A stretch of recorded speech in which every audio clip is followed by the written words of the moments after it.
Secretary Sueno, Governor Mango Dadato, Governor Solon, Mayor Rivera, Police Deputy Director General Uyami Jr., Police Chief Superintendent Cedric Rain, the officers and men of the Philippine National Police, the officers and men of the Philippine Army, the Armed Forces, mga kababayan ko. Could anybody give the Tikas Pahinga order, please? Okay, take part one. Tikas, ha! Kaning mga pulis ba, pag Tikas Pahinga, mas dakog bilangkan kayo sa mga army.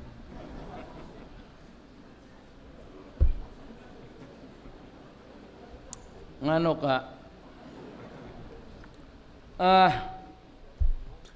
I'd like to make an explanation to the Filipino people. Hindi masyado tayo, trabaho. You know, when I was mayor for 23 years sa Davao, maraming namatay. And I was one of the favorite whipping boy of Dilima about the human rights. Nung kasing na-OIC ako right after the EDSA revolution, nung na-mayor ako, magulo ang Davao. Lahat nandun. And what is really worse at the time, it was a very bad policy, but everybody thought at the time that it was good. Every Filipino or foreigner for that matter would go and say that he is a anti-communist, yung Alsamasa binigyan ng mga armas. Arms were freely given to everybody, and when there was a slowing down, kasi sa Davao, alam mo, nagpalayo yung mga komunista. Wala na tayong panahon mag-istorya kung bakit.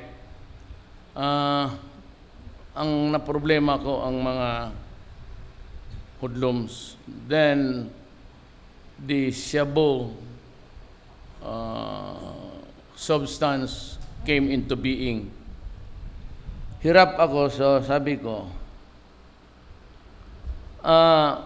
yung mga durugista, yung mga kidnapper, yung mga hold-upper, murder for hire, umalis kayo ng Davao kasi hindi, pag ayaw ninyo, papatayin ko kayo.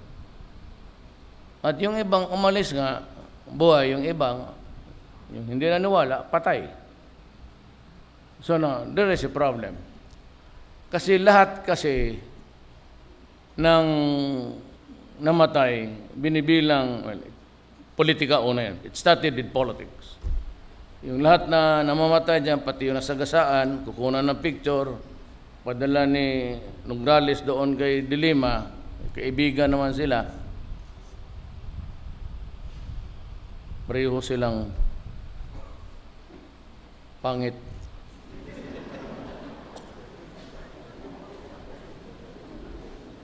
So, Dilima kept on hammering on me, due process, extrajudicial killing. And I was the one of the few mayors na national. And only because I was a criminal killing a criminal. Ngayon, bakit sa Davao nahinto yung droga? Nahinto yung at least barest minimum. Bakit ang Davao naging one of the safest city in the world? Bakit ang Davao ang negosyo pumasok at makita mo naman ngayon? Bakit ang Davao ang mga tao doon medyo disiplinado, walang suplado? Bakit kami sa Davao ang pakisama namin sa Moro, pati Kristiyanos, maganda. Well, one of the reason really is that parang neutral ako in the sense that makalapit sa akin because my lola was a Maranao, my lolo was a Chinese, but my father was a Cebuano. So yun ang sikreto ng Davao. Ang unang umalis ang komunista. Kasi ang pag-isip ko rin noon, parang sosyalista. But the Communist Party of the Philippines is the extreme. And they want to get government by armed struggle. So, kami pagka-sosyalista namin, dito lang kami, maybe off-center, because my father ventured in Mindanao, nag-asawa siya dito, Mindanaoan, but we were really very poor. So I grew up in a environment of, hindi naman talaga yung gutom, pero hirap. So, madali kong maintindihan ang mga komunista. And as a matter of fact, last night I was talking with Halandoni. Because we were talking. Naintindihan niya ako. Kaya ako nakapagpunta ng Sarangani, sa bukid, kunin ko yung mga nabihag na police, na army. Because I could talk sense to them. Bakit man tayo magpataya na pareho man tayo pobre dito? So, why do you have to weapon? But those are the things na limitado ako kasi mayor lang. Ngayon, naging presidente ako. Bakit maraming patay? Na ngayon, lahat ng patay, kaya ako galit kung nakikinig kayo, mga foreigners, ganito yan. Makinig kayo ha, mabuti ha, ang hina po naman ng utak ninyo. Bullshit yun. Kasi, yung kung ako nung mayor sa Davao, ito yung sinabi ko. Hindi naman ako gago magsabi patay no. At alam ko na nag-aral kayo lahat. And you know the circumstances where you can kill a person legally or any other thing would be illegal, extrajudicial. Yan tinatawag nilang salvage. Sa Davao kasi ganito. Hanapin ninyo ang mga durugista, mga kriminal, mga hold-upper, kidnapper. Hanapin ninyo, arestuhin ninyo. Pag ayaw mag-surrender at lumaban, and they present a violent resistance, and if you think that life, your life as an arresting officer in danger, shoot them dead. Period. That is the order until now sa inyo. Kaya sa Maynila, sabi nila bakit patayan nung nag-umpisa si Duterte? Kasi ang pulis takot. Alam ko, 23 years ako, ang pulis pag nadimanda, on the day na, alam mo, ang mga abogado, ganyan, abogado ako eh, pag demanda ka ng pulis, mag-counter charges. At minsan, yung hearing sa pulis, yung dinimanda niyang kriminal, na iwit, last to be heard, yung demanda ng kriminal sa kanya na una, and he gets suspended, and that day, pero mga officer, after 2 years, but that day, wala ng trabaho, wala ng pagkain, wala ng... Hindi na intindihan ng mga loko-loko eh. Kaya ang mga pulis takot. Nung ako nang presidente, sinabi ko, go out. Ano niya ako? Go out and hunt down the criminals. Arrest them. And if they offer a violent resistance, and you think that life, ikaw ang mamatay, kung hindi siya, tangina, patayin mo sila. Yan ang order ko sa iyo. That has not changed. Pag sinunod ninyo ako, wala kayong problema, ako ang bahala sa inyo. Hindi ako papayag na may militar o pulis makulong dahil sa utos ko kasi ang bayan natin hirap. Hirap na hirap ang bayan natin. Sa droga, Santiago, He's an officer ng Armed Forces. Sa PDEA siya. I don't have no reason to doubt about, hindi man niya personal kalaban. He told us that there are 3 million addicts now in the Philippines. Of late, huwag mo na lang pinangin yun. Yung 700,000, it's going up. It's gonna reach 1 million mark by the end of this month. 1 million drug addicts, pas 3 million nung sinabi ng PDEA. Ilan yan? 4 million. Nag-usap kami ni Widodo doon sa ASEAN Summit. Sabi ni President Widodo, we have the same problem. I have 4 million addicts, but there are about almost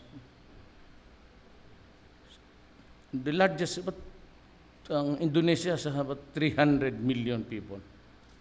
Tayo 104, nearing the 4 million mark.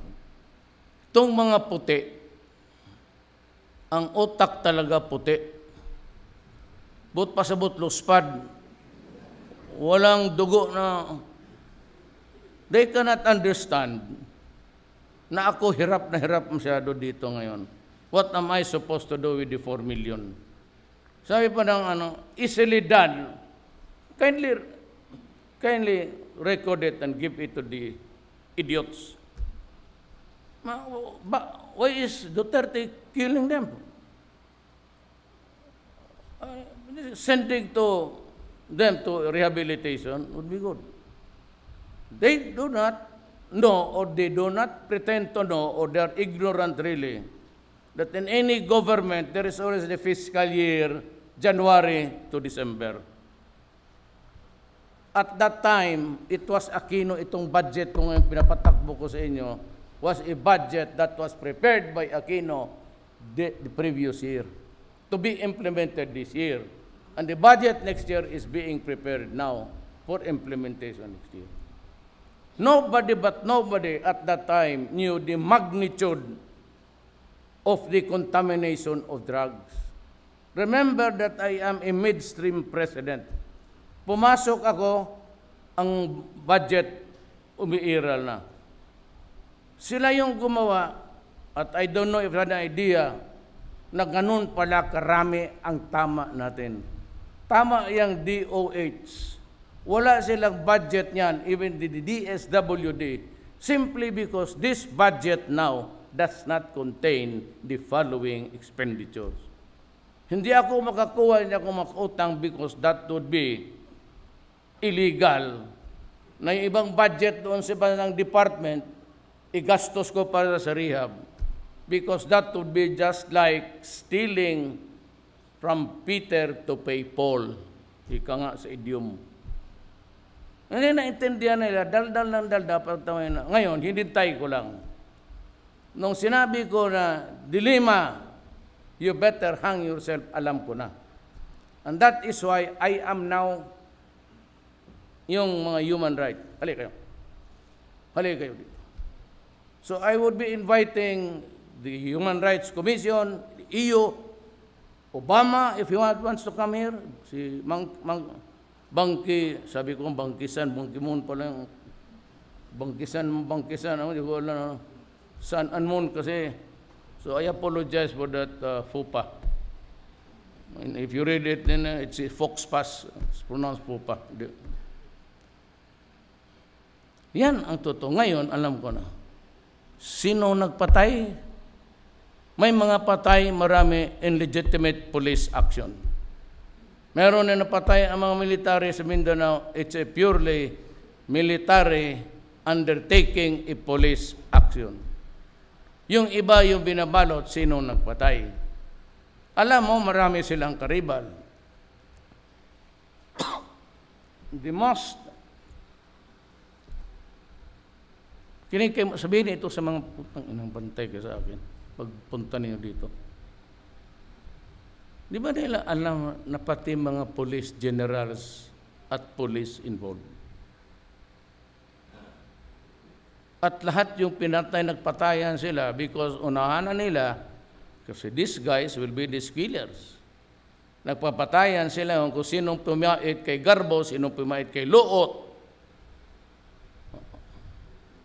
Did it ever occur to you that there was also a silencing stage? Mostly sila-sila lang. Pero ang patay lahat sa wayna, tinatapon nila kay bato sa akin sa pulis. Ma'am, how stupid can you really get? Nga sabi niyo, bakit mo ini-insulto? Si Duterte, sabi doon sa EU, Europe, pinaka-unpopular daw ako. Gago, tapos ng eleksyon, nanalo na ako dito. Ang boto dito, ang popular ang gusto ko. Warang buang. Bakit? Unpopular ako. So, tapos naman ng eleksyon. 6 million na ang margin eh. Tapos hindi daw ako statesman. Excuse me? Hindi raw ako statesman. Ang pagkaalam ko, tumakbo ako ng presidente, wala mang posisyong statesman doon sa amin. Bakit pa man ako pilitin maging statesman? Madumero ang bunga ako. Eh kasi tarantado kayo. You know why you get a retort to me that's really bullshit? Because you yourself are bullshitting us. Hindi pa nga nila alam, hindi nga alam kung sino nagpapatayan. Why do you attribute all the killings in Manila to the police and me? When as a matter of fact, you know that they were gangsters, including police generals. Di yung unang birada, binabalot ng plaster. Sabi ko, that is not the job of the police to make mummies. Sa Egypt lang yan noon. Bakit mo gawin mama? Bakit mo magsayang-sayang ng panahon? Why would we waste our time wrapping a body with to make mummies out of those? Kaya ako galit. Ako, pagka you just treat me fairly, wala ka talagang, nagpapakong baba ako. Ako, ganoon ako eh. Kung dito yung tao, dito ako. Kung dito, dito ako. Hindi mo pala takiran, nagsisir ako sa inyo lahat, mga officer. How do I address you? Sir. Eh, kasi tayo, ako naman yung from the ranks rin ako eh. So nasanay ako mag-sir. Sanay ako, pag ako, fiscal, special counsel, 7, 6, 5, 4, 3, 2. Pag to, nung naging OIC, Vice Mayor ako ng Davao. Sa buhay ko, nagsasir ako. Basta yung mga policeman, ma'am, sir. Marunong ako magrespeto sa kapwa ako tao. Pero itong mga, lalo na yung mga mayaman, o kaya itong mga hambugiro ng mga ibang ikaw, Amerika, sige ka human rights. Ngayon mga si Charlotte ngayon, state of emergency na bakit? Pinagbabaril yung itim. Basta na kayo ka, bang! Kaya sabi ko si Bato, mag-prepare ka kung sinong general padala mo noon sa Amerika. Raportor. Paimbestiga mo rin. Ininteresado tayo at pinagbabaril nila yung mga black people sa Amerika. Ganon niya ang Amerika eh. Pointing at us, hindi niya alam that the time is solo pointing at his face. Ikaw, Duterte, di ikaw rin, double barrel. Puto.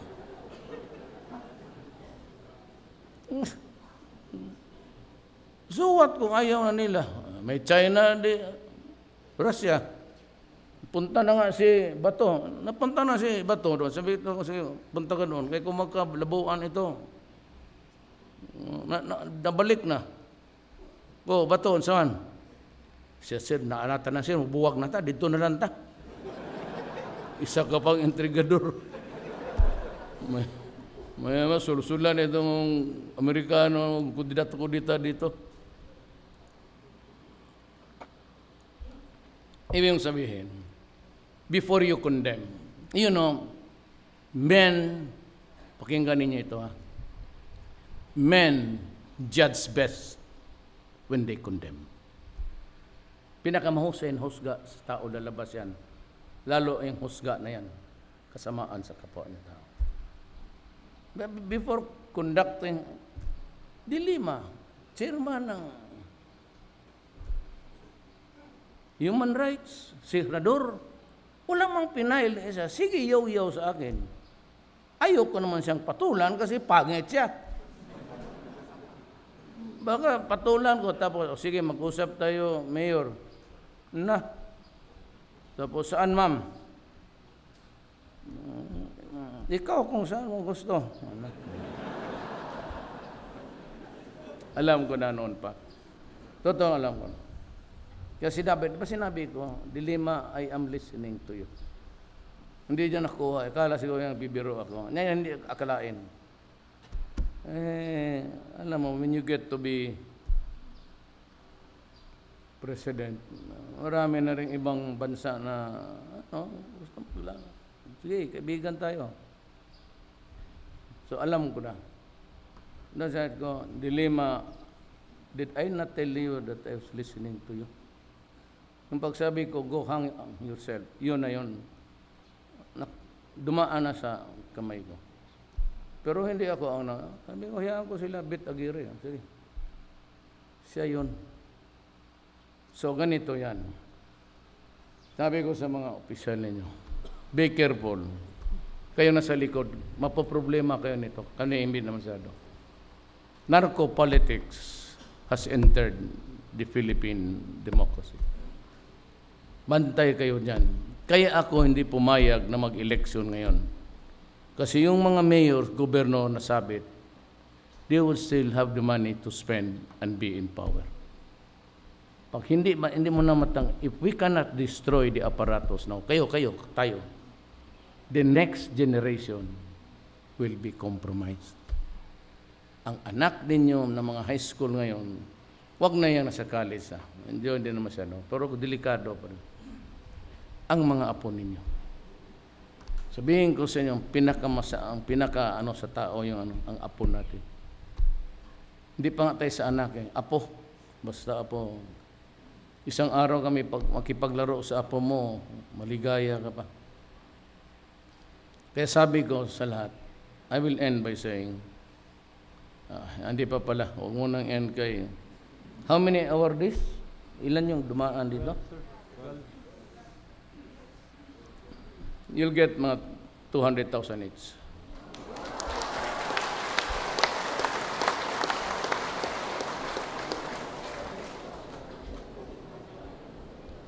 Pamatay pa, karami pa dyan. No, basta, remember, if I have time, you listen to me. Sino ba nag-aral sa Davao ng Basic Police Course, Officers Course? Yung dumaan sa lecture ko. May notes pa kayo? Yung matrix ko? Makinig lang kayo. Meron kasi ako, when I got married, I passed the bar, class 72, bar 72 ako. Nung nag-asawa ako bigla, kaanak ako, hindi ko akalain na mahirapan ako so I had to teach dyan sa Police Academy sa Mintal. So, 1973 hanggang ngayon, nagle-lecture ako. Pag mag-lecture ako sa inyo, tingnan ninyong mabuti. Tingnan ninyo yung matrix ang dumaan sa akin. It's about 1 hour 10, 30, the most. Makinig kayo, yun na yun. Yun na yun ang buhay ninyo pagka-pulis. Alam mo na lahat. Sundan mo lang yung akin. Gano'n naman yan. Arrest. With warrant, without warrant. With warrant, court. Without warrant, 9, 18, 36. Gano'n yan. Tapos, yun. Filing of cases. Wala nang basa-basa. Alam ko man, hindi kayo nagabasa noon. Subasa pa dyan. Ito, binisaya lang, pero yun na yun. Yun ang tapos search, arrow, with warrant, description, residence, exactly, without warrant, hot pursuit, dito, escapo. Yun. About 30 minutes. Yun na yung pagka-pulis mo. Tapos dito, kasi bigyan ko itong mga military because the advent next is terrorism. Hindi na masyado yung paraan. If we get lucky to have a peace agreement with the communists, then they would labanan ito ng covert. bigyan ko yan sila ng Glock. Magbili ako ng lahat kayo sundalo, bigyan ko ng Glock. Kasi kung wala ng kalaban, makita kayo sa bayan, mag-inuman yung pulis dito, inuman yung sundalo doon, pagkatapos magbarilan yan sila. Para manggagago. Tangina. Mabasa ko minsan, Army and Police, buti hindi ko inabutan, sapakin ko na. Kaya mag-inom. Pag human, mag-ilog sa moral, bagwapog tingog ang mga yawa.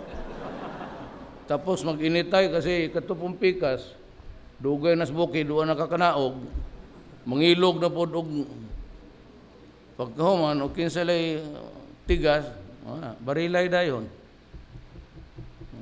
Awarding, asa mo kung award ninyo, basig nga wag clip sa papel, bahala ka diya.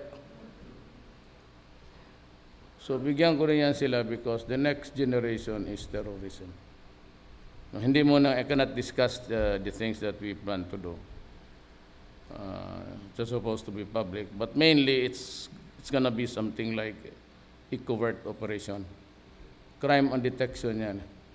Ang kalaban mo dyan, isa, dalawa, tatlo. If ever may encounter ka sa bukid, could not be more than 100. But be careful, kasi itong komunista, mabilis yan. Itong sila, static yan. Just like in Hulo. Basilan is very small. I mean, if you get about 10 battalions there.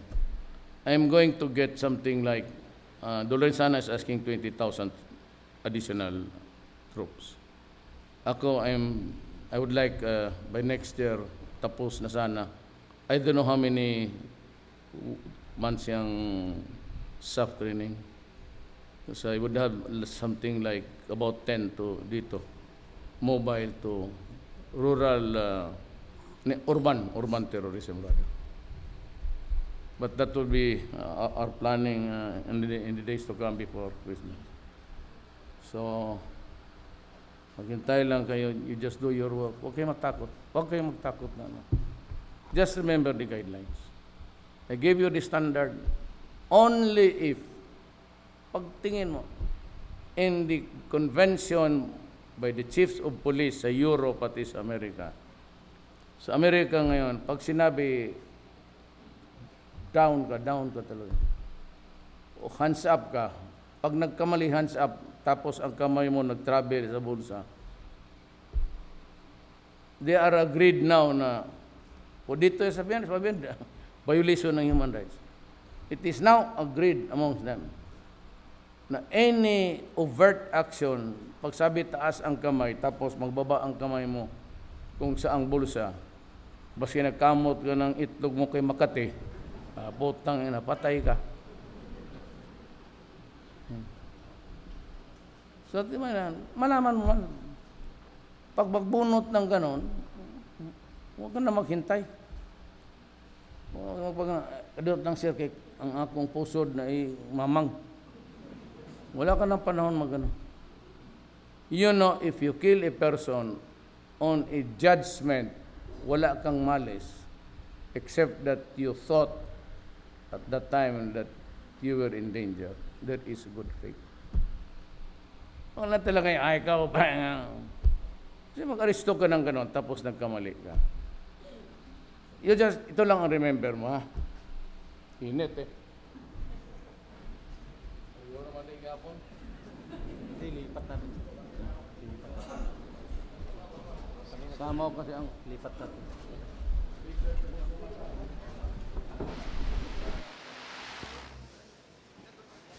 Sabagay. May ano na lang, yung... Ito na lang. It's always... gamitin ko lang itong figure. You are the policeman.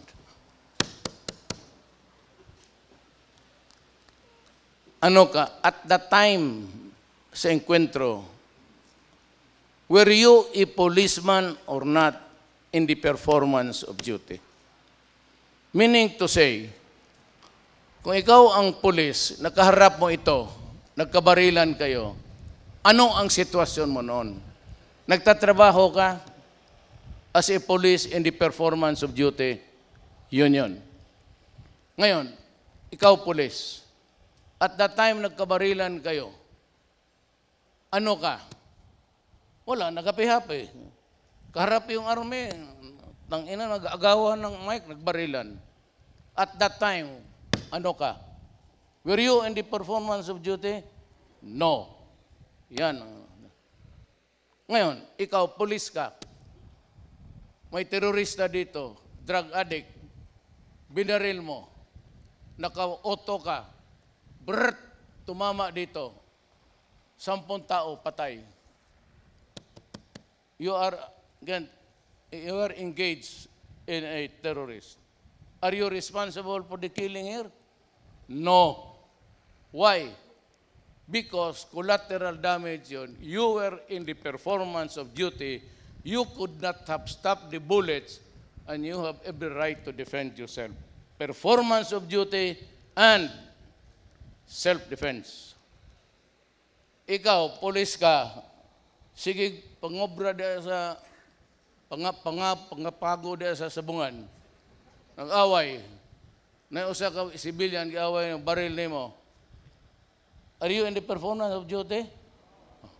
Ngayon, nagbarilan kayo doon sa Kristo, may namatay dito tindera, marami may yan sabungan, lumusot yung bala mo. Liable ka dito? Yes, because at that time, you are not in the performance of duty. That's about it.